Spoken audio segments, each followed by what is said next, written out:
Let's talk about forest structure this morning. I'm here in my little woods on my property, and with the early morning sun, it's going to give it a good opportunity to talk about forest structure. We got the sunlight shining in here, and you'll be able to see it very clearly.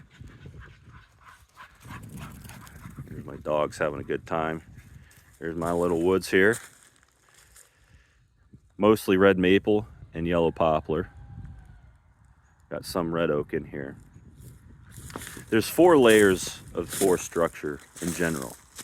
The first is overstory, like this red maple is a very good example. It makes up the main canopy, the upper canopy of the forest.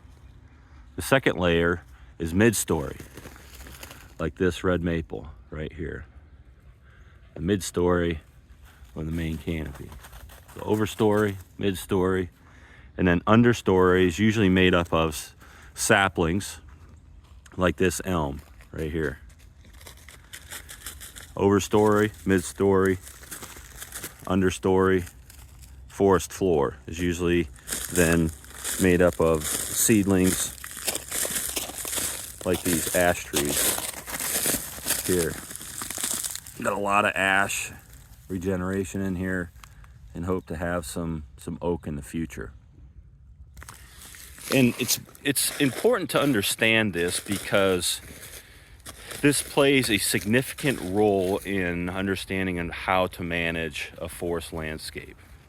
Understanding the sometimes simple forest structure and other times complex forest structure.